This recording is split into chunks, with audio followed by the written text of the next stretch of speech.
अस्सलाम वालेकुम, मैं हूं डॉक्टर आसिफ और आप देख रहे हैं हमारा यूट्यूब चैनल डॉक्टर्स व्लॉग्स।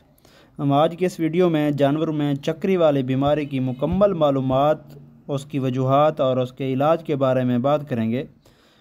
क्या आपने कभी देखा है कि बकरी या दुम्बा अचानक चक्कर लगाना शुरू कर देता है? पहले तो मामूली घूमता है, फिर एक तरफ मुसलसल चक्कर लगाने लगता है। कभी सर एक तरफ झुक जाता है, कभी चलते चलते गिर जाता है। ये सब अलामात चक्री वाली बीमारी या जिसे सर्कलिंग डिजीज़ कहते हैं, ये उसकी हो सकती हैं।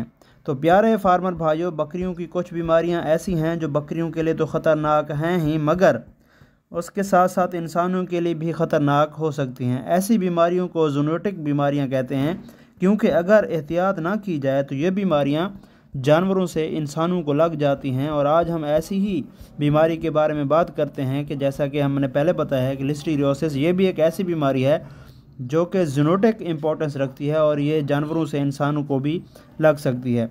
ये एक जानलेवा बीमारी है और ये बीमारी दरअसल एक जरासीम लिस्टीरिया मोनोसाइटोजेनीज़ के ज़रिए होती है, जो मिट्टी, गोबर, पौधों और ख़ुराक के ऊपर जो है वो पाया जाता है और जानवरों के फुजले के ज़रिए भी एक जानवर से दूसरे जानवर में मुंतकिल हो सकता है। तो लिस्टीरिया मोनोसाइटोजेनीज़ ये जाके जो दिमाग की मेम्ब्रेन्स होती हैं, जिसे मेनिंजेस कहते हैं, उनके अंदर इन्फ्लेमेशन काज करता है, वो सूज जाती हैं, जैसे जानवर को चक्कर आने लग जाते हैं। बीमारी के होने की सबसे बड़ी वजह जानवरों का ऐसी खुराक खा लेना है जिसमें ये जरासीम लिस्टीरिया मौजूद हो, ख़ास तौर पर सड़ी हुई या फफूंदी लगी हुई खुराक जैसा कि साइलेज वगैरह। चराई पर कोई ऐसा पौधा या घास चर लेना जिस पर ये जरासीम मौजूद हों। इसके अलावा ये बीमारी मुतासरा जानवर के फुजले के ज़रिए भी ट्रांसमिट हो सकती है। इस बीमारी की जो वाज़ेह अलामात हैं, ये बीमारी जानवर के जिस्म में दाखिल होकर दिमाग को मुतासर करती है, दिमाग की झिल्ली सूज जाती है और जानवर अपना दिमागी तवाज़ुन खो बैठता है।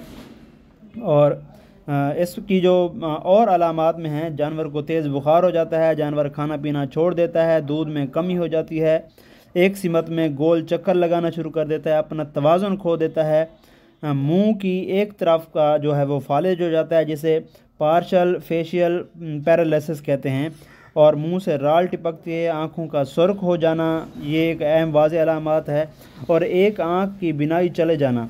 और अगर जानवर प्रेग्नेंट है, हामला है, तो उसका जो है हमल जो है वो गिर जाता है।